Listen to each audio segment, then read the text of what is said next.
masuk vision di dalam pikiran gue adalah cara pembunuh itu melakukan pembunuhannya. Dia hajar tuh sampai ini habis dan ininya ususnya terurai. Sampailah ke rumah terduga pelaku. Dan gue tuh bener-bener merinding banget di situ.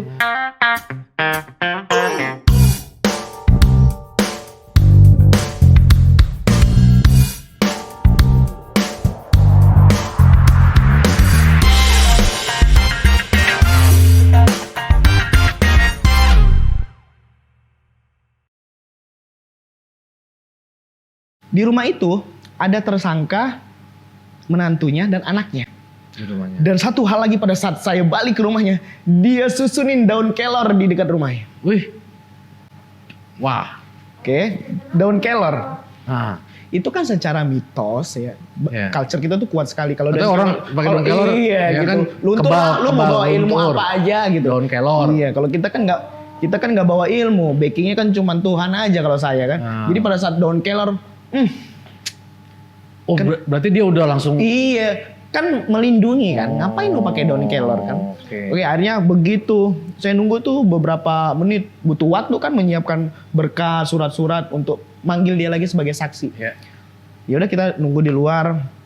Datanglah surat itu dan baru saya berani untuk yang ngomong bukan saya, Pak polisinya untuk ngomong. Petugas ya. Iya, petugas. Sesuai prosedur hukum kita. Ya. Nah, akhirnya dibawalah dia ke Polres, diperiksa. Pada saat diperiksa, saya sudah meyakini dia pelakunya. Tapi alat bukti tidak ada, alat saksi tidak ada, bukti petunjuk juga tidak ada sama sekali. Alat bukti petunjuk itu kan sangat perlu ya untuk menuju ke buktinya. Akhirnya sampai di Polres, dia bawa sarung, pakai sarung. Ada fotonya itu dia bawa sarung itu dari rumah, dari ke TKP sampai ke Polres dia bawa sarung. Mohon maaf.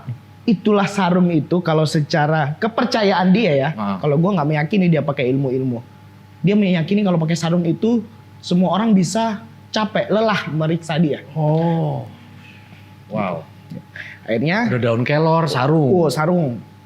Dia diperiksa sama petugas. Ya bukan saya yang meriksa, saya kan bukan juru periksa. Diperiksa, saya tanya gimana hasilnya setelah diperiksa.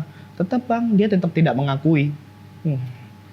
Akhirnya saya cuman lillahi ta'ala aja, saya nggak tahu lah saya melanggar prosedur hukum atau tidak.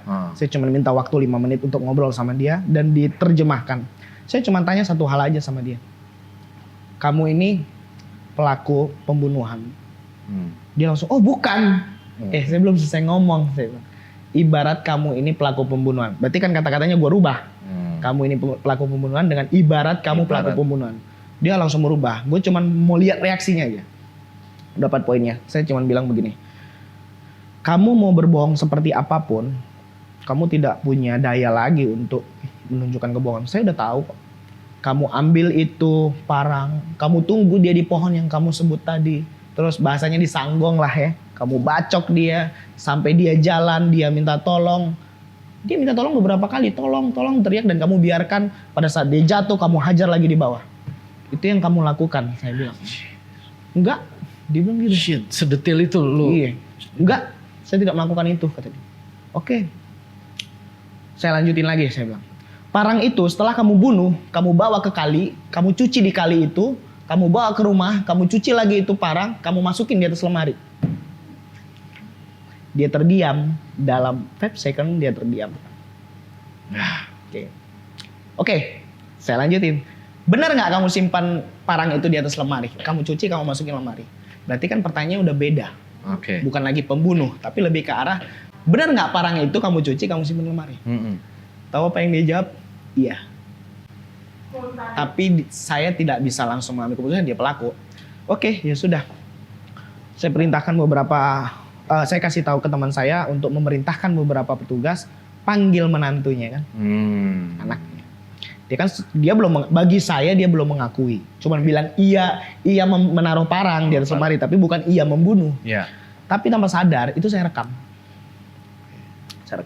Saya mainin perang psikologis dia pada saat itu. Oke. Ya sudah Pak.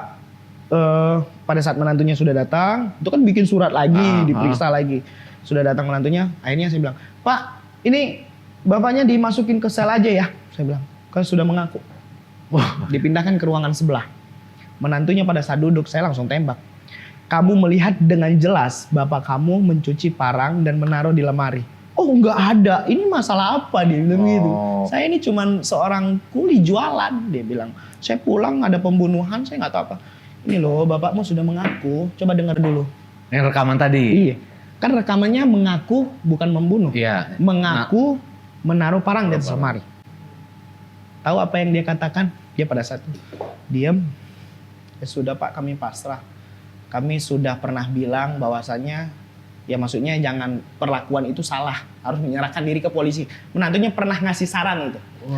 Poinnya besar dong, ada saksi yang mengetahui dan pernyataan itu. Udah, akhirnya ya sudah, sip saya bilang. Oke, kita jumpain nih mereka berdua. Gua jumpain, kamu pembunuh dan kamu harus menjalani hukuman sesuai aturan yang berlaku. Kamu bertanggung jawab atas kehilangan nyawa seseorang, saya bilang. Masih nggak ngaku dia, kamu nggak ngaku? Ini tadi sudah bilang loh, saya bilang. Akhirnya mereka sering lihat-lihatan gini kan, bingung. Ya Pak, saya melakukan, saya minta maaf, udah masuk sel. Wah, gokil. Itu firasat bisa sampai gitu ya? Yes. Bikin film kan? Yes. Saya cuma bilang satu hal aja pada saat sama dia, saya bilang, kamu di dalam sel, saya kasih kamu hadiah. Karena kamu sudah mengaku, saya kasih kamu sarung baru, saya kasih sejadah, kamu bertaubat. Iya. Dah, cuma itu aja. Dan akhirnya dia menjalani hukuman sesuai yang berlaku. Gokil. Wow. Karena bagi saya tidak ada kejahatan yang sempurna. Nggak ada kejahatan yang sempurna ya. Itu. Baik-baik ya. Mau nggak ada bukti petunjuk aja bisa terungkap sama Wirang ya. Jadi ini bahaya nih orang ya. Karena kalau kita bahaya. kalau kita meriksa seseorang dan kita masih meraba mungkin agak sulit. Kalau saya kan langsung tembak aja. Kamu cuci nih parang, kamu masukin, dia kan kaget. Sebagai pelaku pasti kaget. Kok tahu nih orang? Iya. Ini orang Udah pakai daun kelor, udah pakai sarung. Oh iya, itu adalah salah satu beberapa runtutan yang saya kumpulkan sebagai alur ceritanya, alur pikirnya dia membuat supaya kita terkecoh. Tapi kalau secara ilmu mistis mungkin secara ilmu kalau misalnya orang awam ya. Iya. Wah, dia udah ngebenteng ini lu nggak tembus gitu. Nah, artinya apa? Bullshit kan? Dengan isu-isu pakai daun kelor lah, pakai ini nggak ada masalah. Kan dari awal apa tadi? Saya datang ke rumahnya, saya ambil wudhu dan saya ke titik lokasi cuma minta backingnya sama Tuhan aja. Minta Tuhan bantu saya untuk ungkap ini kasus. Dia mau pakai ilmu apapun pasti, itu pasti runtuh. Kejahatan tuh nggak ada yang sempurna. Apalagi kalau kita mintanya ke Tuhan langsung, pasti terungkap. Dan saya yakin itu. Maka dari itu, mulai dari sekarang buat siapapun yang nonton video ini, ketika lo melakukan tindak kejahatan, sewaktu-waktu pasti gue yang ketemu. Ya, itu. Hati-hati, waspadalah. Tapi di dalam mereka di Polres itu sendiri saya tanya, boleh nggak sih menggunakan sistem yang saya buat tadi, metode tadi ya? Cara praktek ya nggak pernah. Nggak pernah tuh ya? Ya karena kan nggak berani. Udah buat skenario begitu ternyata nggak ada yang ngaku. Mungkin ya nggak tahu. Tapi gua menghalalkan segala cara karena yang mau gua ungkap adalah kebenaran. Iya. Akhirnya ya lu bisa membuat apa ya? Buat keluarga korban juga kan. Oh iya, kan pada saat itu berterima kasih lagi. Dan satu hal, ketika dia di penjara, pada saat itu saya ingat subuh saya mau pulang mau sholat subuh. Karena kan runtutannya cuma beberapa jam. Saya mengungkap itu hitungannya beberapa menit. Tapi runtutannya kan dari jam 10 malam sampai jam 3-4 subuh lah kalau saya nggak ingat. Saya pulang ke hotel, saya mandi. Merinding. Saya mau tidur, di sebelah kiri saya korban duduk bilang terima kasih. Demi Tuhan. Gua nggak tahu itu perasaan gua atau apalah ya. Tapi benar ini fuck banget gua bilang. Sama karena gua tuh selalu tidur kan dijaga sama ajudan, gua selalu ikut. Gua nggak pernah di kamar sendiri dimanapun itu. Mau di luar kota manapun pasti ajudan. Gua bilang, "Pak, kenapa?" Dia bilang. "Gila nih," gua bilang. "Korban datang, Bos." Bilang makasih, bilang. Dia ketawa, "Ada aja Bapak." Ya udah gua tidur lagi. Dia duduk begini, dia cuma bilang, "Terima kasih." Dan gue ngeliat itu, kita mau tidur nih. Biasa di hotel tidur kan sofanya di situ. Gue ngeliat anjir dulu, udah gitu. Lo gak bilang sama-sama gitu. Terus ya udah ngopi ya. Kalau apa jalan bareng. Panjang amat tuh. Gini ya, Mas. Agak ngeri ya, gue jadi aus juga gue. Ih, sesuatu yang, gue dengernya Itu baru gimana ya? namanya di luar nalar. Di luar nalar. Jadi kalau dibilang ilmu di luar nalar, menurut Tapi gue ada ilmu science-nya ya itu, juga, ilmu science science juga. di luar nalar. Di luar nalar cara chipcon kan mengkondisikan dalam Iya. sesuatu untuk mencapai hasil yang kita mau toh. Ya lu melakukan cipta kondisi Iya, tuh. untuk mencapai hasil. Sebenarnya itu kan kayak the part of kayak ilmu intelijen ya sebenarnya. Malah gak tahu ya. Ya kan? Itu orang-orang cerdas tuh kayak gitu. Tap, dia ciptakan kondisi sehingga ya kan. Yang ringan lagi deh ya kan. Iya. Pasang tarif gak sih untuk baca firasat? Nah lah kalau orang mau bantu punya masalah ya pasti gue bantuin lah, kasih sekedar masukan. Ya gue juga dapat kemampuan firasat untuk membaca ini kan toh nggak bayar dari Tuhan. Iya kan? Gue denger tuh udah lu levelnya tuh udah ngeri-ngeri nih yang minta tolong sama lu nih, minta bantuan ya kan. Dari Ya, ada isu dari di luar berbagai bilang. lapisan tuh, yang mulai dari kelas pengusaha, pejabat ya kan. Orang-orang terkenal gitu, gue denger Tapi- itu udah. Kalau seperti isu yang di luar berapa juta 50 100 ya kan. per jam katanya ya. Per jam. Itu gue lihat tuh berita juga gara-gara gue di Ivan Gunawan itu. Ya sebenarnya kalau untuk itu betul. Tarif gue emang segitu dan bahkan bisa sampai 300-500 juta. Wow. Ya, tapi separuh dari tarif itu gue ada tempat sosial sendiri untuk gue ini. Dan yang menjadikan mahal itu adalah alur pikir gue. Pada saat dalam situasi permasalahan, gue akan memberi solusi yang inovatif, masukan-masukan untuk mencapai hasil yang maksimal. Dengan alur pikir, strategi yang gue buat, menganalisa, yang itu gue gabungkan semua dengan ilmu firasat dan ilmu pengetahuan akademik yang gue dapat selama ini. Jadi itu gabungan dari berbagai iya. ini, bukan cuman give atau hal gaib ya. Iya. Oke. Gue lagi nggak ke Jakarta nggak bisa ya. Oh bisa. Beda kalau dia tanya Mas, aku mau tahu dong masa depan aku kayak siapa tadi gue bacain tadi. Gue baru duduk 1 menit udah ditodong pertanyaan, begitu gue bacain takut. Tapi bener ya? Bener gak? Kalau gue berpikir beda. Dari income begitu, gue jadi manajer lu kayaknya oke juga deh. Di manajer itu. Saya mau datang ini sebenarnya bukan mau syuting. Mau minta abang manage saya. Karena Master Firasat Indonesia nggak akan keren kalau nggak dipegang manajer artis Indonesia ya. Terkenal ya. Lumayan nih. lagi ya kan. Per jam loh. Per jam ya, gokil ya. Dan tiap hari. Gue mau nanya bro, gue pernah dengar berita-berita, kabar-kabar bahwa kadang misalnya paranormal tuh di-hire oleh misalnya lembaga entah intelijen kah atau negara atau lembaga instansi untuk bekerja sama. Ini di dunia ya, ngomong dunia negara lain, negara luar. Kayak gitu ya? Iya benar. Dia tahu drone? Drone itu penemunya adalah orang-orang seperti gua yang memiliki penglihatan visioner untuk ke depan. Oh yang bener loh? Oh iya.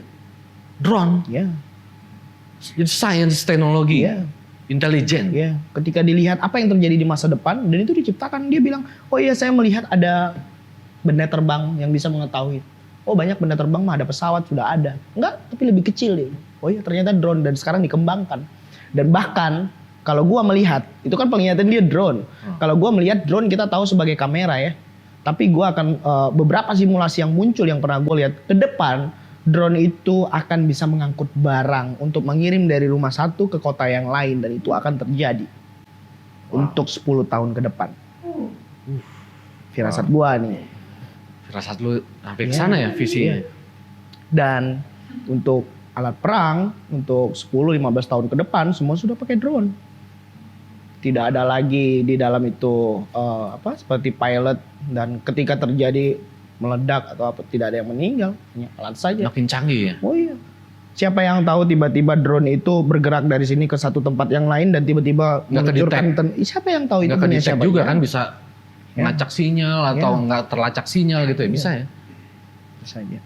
Tapi itu kan kita bicara tentang alat pertahanan keamanan negara, saya nggak punya wewenang itu. Tapi yang jelas akan terjadi seperti itu. Dampaknya apa? Ya tergantung situasinya aja. Tapi ada alat yang jauh lebih berbahaya dibandingin itu. Apa itu? Nah, nanti saya bahas. Oke. Next. Wah, nih. Lu mau posting soal ini. Smartphone lebih intens digunakan untuk media sosial pun paradoks. Medsos berhasil mendekatkan manusia sama lain, namun menjauhkan satu sama lain. Dia bisa membangun komunikasi. Oke. Sosmed bisa menggoyang satu negara ya. Atau menciptakan dari hoax apapun ya, hoax politik, hoax isu gosip. Ya. Kenapa lu concern dulu di sini? Dari sisi saya ya, sisi pribadi, saya menilai perkembangan zaman sekarang ya, di era kita sekarang, era digital, itu membawa banyak hal perubahan yang jauh lebih dari zaman sebelumnya. Sosial media itu membuat semua orang berpikir dan mengekspresikan baik yang suka, amarah, cinta, apapun itu dia tampilkan di sosial media semua. Semuanya dia tampilkan. Itu toolsnya ya. Apalagi zaman sekarang setiap orang itu sudah punya kanal sendiri, punya patternnya sendiri. Ketika dia memiliki akun sosial media, dia bisa membentuk sesuatu apa yang dia inginkan. Baik menyiarkan, mengabarkan tentang kehidupan dan dirinya, baik menulis secara apa yang dia pikirkan, dia tuangkan semua di situ. Artinya dan memudahkan kita. Sekarang kita mau pesan minum, pesan makan. Kalau dulu itu ada makanan enak, gue males banget ke sana. Sekarang kita tinggal pencet aja tuh makanan datang, ya. Artinya kan ada perubahan yang positif dan baik ya, di dalam hal itu. Dan juga mendekatkan yang jauh. Dulu gue kalau mau ketemu sama keluarga, gue harus pulang dulu naik bis 3 hari 3 malam bos. Baru gue bisa ketemu. Kalau sekarang gue tinggal telepon, video call, bisa ketemu. Iya. Teman-teman sekolah zaman dulu ya kan, akhirnya bisa reuni, bisa ketemuan teman-teman masa itu kecil. dari sisi perubahan yang baik. Tapi kita tidak membahas apa tujuan mereka menciptakan sosial media ini. Tujuannya sudah pasti untuk memudahkan yang sulit, ya kan, mendekatkan yang jauh dan juga membuat yang dekat satu sama lain saling jauh. Sekarang kalau kita ngobrol, ketemu reunian, paling lama banget 30 menit sampai 1 jam kita nggak megang handphone. Setelah itu semua saling main handphone. Artinya dunia maya terkumpul di sana, berbagai ekspresi, emosi, semua terkumpul di sana. Tapi dengan tools yang tercipta itu, ada sesuatu yang menurut gua adalah pandemi terbesar untuk 10 sampai 15 tahun sampai bahkan 50 tahun ke depan. Pandemi yang terbesar. Makanya tadi gue bilang ada alat jauh yang lebih berbahaya. Dari itu drone kecil canggih itu ada yang lebih canggih. Ada yang lebih canggih. Apa itu? Hoax dan fake news. Sesuatu itu beda loh ya. Hoax dan fake news itu beda. Jadi kita ingatlah zaman Spring di Arab pada saat itu ada satu yang menjual sayur-sayuran dan bunuh diri. Ya, pada saat itu dia bunuh diri.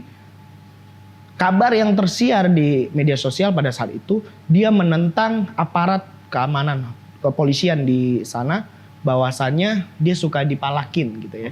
Suka dipalakin, nggak nyaman, akhirnya dia bunuh diri.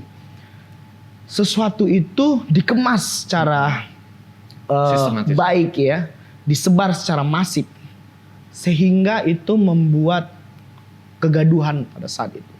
Dan apa yang terjadi? Presidennya tumbang. Dan itu terus di Mesir sampai ke Tunisia juga begitu, mengikuti pola-pola yang sama. Ya, mengikuti pola yang sama. Artinya, masa bisa turun? Satu negara sekarang untuk meruntuhkannya tidak lagi dengan senjata-senjata yang canggih, tapi dengan kabar media sosial, dengan hoax yang diciptakan oleh mereka. Kita semua sudah dirampas di dalam ini. Kehidupan kita 1 kali 24 jam. Ingat beberapa hari lalu 6 jam semua down, Facebook, WhatsApp, Instagram. Ya. Tahu pernyataan yang punyanya apa? Kalian sudah tergantung pada saya. Kita tidak mau membahas apa agenda mereka membuat ini semua dan untuk kedepannya. Tapi satu hal yang ingin saya bicarakan soal hoax adalah dan cara penanggulangannya. Artinya kita masih kurang kesadaran untuk menjaga sosial media yang kita punya. Kesadaran dan edukasinya. Ya kan? Kepada Padahal masyarakat. ada ancaman besar Oh di iya, situ ya. kalau di tanah air kita ingat betul 2017 saat Pilgub. Ya. Wow, iya. Kegaduhan yang diciptakan, yang pada saat itu potongan-potongan video yang disebar secara masif, dan apa yang terjadi. Dan Masa ya, berkumpul dan jutaan. Pilpres kita tahu betul pada saat itu ada 01, 02, ya, ada kampret dan cebong. Itu apa satu Sampai yang sekarang masih gaduh dikemas- kan? Sampai sekarang masih aja gaduh, ribut tapi kan? ya masih gaduh seperti itu. Di bawah masih ribut, di Ya, atas udah rekonsiliasi. ya, oke. Di elit politik udah. Artinya hoax yang dikemas secara oleh bagian kalangan tertentu dan disebar secara masif, itu adalah dampak. Kalau tahu ya Mas Nanda, Undang-Undang 45 nomor 28 ya. 28 berkumpul, tentang berserikat, berbebas menyuarakan bebas berpendapat. Kalau menurut saya, bagi saya, dan pada saat itu direvisi lagi 2016 tentang UITE. Artinya kan kebebasan berpendapat, mengkritik itu sudah diatur oleh undang-undang negara. Saya tidak punya wewenang kalau ngomongin undang-undang. Tapi yang jelas satu hal adalah, kalau ditanya baiknya Indonesia ini bebas berpendapat atau tidak? Itu kan lagi rame tuh, iya kan? Bagi saya untuk saat ini sebaiknya kita belum. Padahal ada yang bilang tuh undang-undang ITE itu Secara geografis Indonesia ini sangat luas, dengan berbagai macam budaya, suku, gitu. Itu menjadi masih pertentangan. Saya kalau tidak salah ya, sorry, dia dikoreksi, 70%-an ke atas ya, negara ini masih rasis. Sangat masih rasis, ya. Jadi kalau ditanya, wah gimana supaya tidak rasis atau mencapai keutuhan benar-benar kita bisa bersatu berdaulat. Satu hal saja kalau bagi saya, edukasi wawasan kebangsaan, ya, dimana kita punya Pak Nadiem Mendikbud suarakan untuk edukasi wawasan kebangsaan. Kalau saya pribadi, saya kasih masukan kalau boleh ya, benar atau salah ya dikaji lagi. Anak-anak itu di usia berapa yang bisa didoktrin tentang wawasan kebangsaan? Dipanggil aja pakar, profesor, ahli, doktor, psikologis yang mengetahui tentang pengkajian sifat manusia secara psikologis. Usia berapa? SMP kah? SMA? Dan di situ ditanamkan edukasi wawasan kebangsaan kepada mereka lewat Menteri Pendidikan Budaya. Sehingga untuk mencapai 10 tahun atau mencapai tahun emasnya Indonesia, itu kan penerus ya. Kalau saya mungkin sebentar lagi udah usia 40-an udah selesai gitu. Ada generasi muda yang di bawah yang harus meneruskan negara ini. Tumbuh kecintaannya terhadap kebangsaan ini. Hoax ini dibuat karena dia tidak cinta dengan negara ini. Bayangin Mas Nanda kalau cinta sama pasangan mau nggak diacak-acak tuh? Enggak dong. Ya enggak dong. Karena dia tidak cinta terhadap negara ini. Ada satu hal yang paling saya khawatirkan dan saya takutkan. Tapi nggak apa-apa ini ya. Isu yang mereka buat, hoax yang mereka buat, jika ini tidak ditangani dengan serius, dari mulai secara edukasinya, undang-undangnya, kesadaran masyarakatnya, negara kita bisa terpecah belah, Mas. Benar loh. Lo melihat visi itu? Apa ada Di zaman pemerintahan siapa ya, ke depannya kita mau mencapai ini berarti ada sesuatu yang akan berbahaya ke depan kalau ini sangat dalam waktu dekat kalau ini tidak diseriusi. Negara bisa kacau ya, Bro. Sosial media diciptakan itu untuk apa sih? Bagi saya tadi saya udah bilang untuk kemudahan, tapi salah. Ada satu yang lebih tepat. Mereka menciptakan baik data. Ya, saya lupa istilahnya. AI. Ya, AI untuk melihat apa yang situasi terjadi di dunia. Kita tidak membahas dari sisi keamanannya, tapi ngebahas dari sisi ekonominya. Contoh, kita kan mendaftar semua pakai akun, pakai email, semua masuk data kita, tanggal lahir, semua banyak. Termasuk perilaku juga kan udah dibaca. Semua masuk kan? Oke. Ini saya punya baju, harganya 50.000. Ketika data itu masuk, mereka pegang itu data, ini harga 50.000. Indonesia yang tren kalau bulan Ramadan apa sih baju kokonya yang seperti ini nih, yang banyak dipesan. Berapa harganya? 50.000. Oke, negara luar buat 40.000. Kita tuh negara masyarakat konsumtif. Apa dibeli tapi nggak tahu, bukan kebutuhan premier juga dibeli aja. Iya, konsumtif Iya kan? banget ya. Jadi ketika itu sudah dibeli dengan harga murah, apa yang terjadi? UMKM kita mati. Iya, itu dia. Jadi artinya dampak dari sisi ekonomi itu sangat berdampak sekali Itu jika aja ini udah tidak, kena attack gitu Ya, ya. Itu sebenarnya tidak- serangan ini ya. ya. Sebenarnya serangan ya, perang. sosial medianya itu udah Bisa terjadi jadi alat serangan perang. dari cara sisi ekonomi. Tapi kalau dari sisi yang lain-lain itu tadi hoax. Makanya kalau saya menyuarakan soal hoax ini secara alur berpikir ini sangat-sangat berbahaya. Ya, tingkat kesadaran kita ini harus benar-benar kita tingkatkan. Kalau kita menunggu kelompok-kelompok lain, golongan lain sadar ya nggak sadar-sadar. Artinya itu balik lagi edukasi wawasan kebangsaan. 4 pilar kebangsaan gitu. Yang itu harus dikampanyekan terus. Oke. Saya malu ini, saya ngomong dengan alumni Lemhanas saya jadi waduh. berat. Iya. Oke, itu penting. Sekarang kita Kita minum. Minum lagi. Kemarin kita live Instagram hilang ya. Semoga tanda tanya ada ya. Ini bahaya nih. Terakhir IG live sama dia membahas isu yang sensitif, isunya isu sensitif dunia sih emang ya, bro. Itu gawat sih yang kita bahas. Dang, hilang langsung IG. Dan nggak bisa ke tracking tuh hilangnya kenapa ya? Gitu. Makanya gue gak mau bahas lagi yang sensitif di Instagram. Gue mau bahasnya di sini aja. Yang penting udah Tapi jangan sampai habis ini dan datanya hilang juga nih gara-gara ini nih, ngeri nih kita bahasannya. memberikan solusi Iya kan? yang Tapi adalah tadi sebenarnya kita nggak mau tajemin aja. nanti kita bahas di luar ya. Hilang nanti ini nih, hilang beneran ini ya kan. Off the nanti aja ya. Jadi kalau ditanya Off the recordnya nanti ambil ngopi-ngopi. enak gak punya viral? Ya gak enak sebenarnya. Kita bisa mengetahui hal Ya gimana tuh bro? Lo hari-hari tuh lo enak ketemu banget. orang lo bisa dari sini pindah tahu ini orang pindah ini. Dan ketika ketemu ya saya kasih ini aja masukan yang baik aja. Oh apa permasalahan sekarang yang ada, masalah sekarang yang ada. Saya selalu mengkedepankan dengan ilmu psikologis, melakukan pendekatan secara psikologis ya. Apa yang orang inginkan. Ya. Kita ini kan adalah sebagai pelayan untuk orang lain sebenarnya. Saya pelayan untuk Mas Nanda pelayan untuk orang lain. Agar apa? Agar tercipta dan tercapainya suatu kepuasan dalam bersosial. Itu termasuk netizen lo juga tuh. Nah, viral season kita dong bro. Jadi Ini Oh, enggak. satu-satunya lu satu-satunya teman sahabat gue yang belum pernah gue baca ini. wah jadi bongkar jadi bahaya ini. Wah, Dan satu-satunya orang yang gak pernah mau cerita. iya benar. Curhat dia. Tapi kalau dia bilang virasan kita dong bro, kita yang kebetulan di depan mata aja. Ya gue kasih aja nih. Viral gue jadi nggak enak. Ini orang yang sudah menghadapi badai begitu banyak. Dan dia tetap kuat. Dan dia punya keyakinan gue akan bangkit. Cuman rentan waktunya aja. Dia yakinnya hari ini ternyata bangkitnya nanti 3 bulan lagi. Itu yang membuat dia jadi yang aduh lama banget sih bangkit. Tapi dia punya keyakinan itu yang membuat dia sampai sekarang tetap berdiri. Kalau lu lihat dia ketawa segala macam dalamnya remuk bos.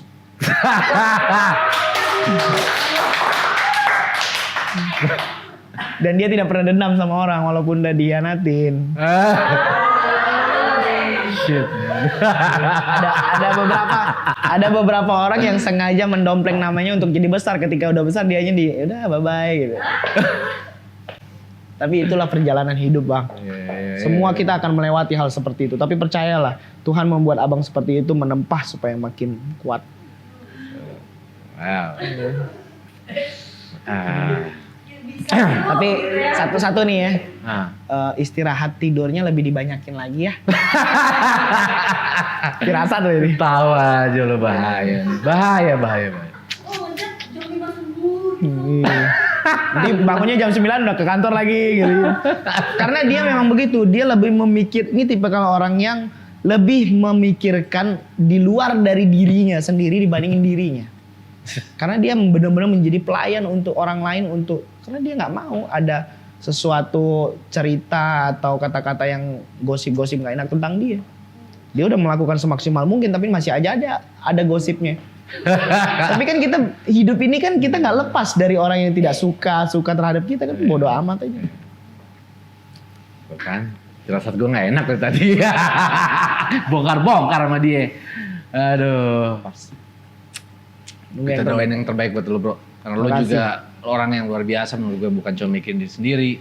Mikirin temen-temen, mikirin keluarga, mikirin negara, mikirin Indonesia ke depan. Semoga apa yang bisa lo kontribusikan selama ini menjadi sesuatu yang berkah ya. Amin. Thank you banget lo udah Gue mampir yang sini. makasih banyak udah diterima di sini. See you guys di datanya next.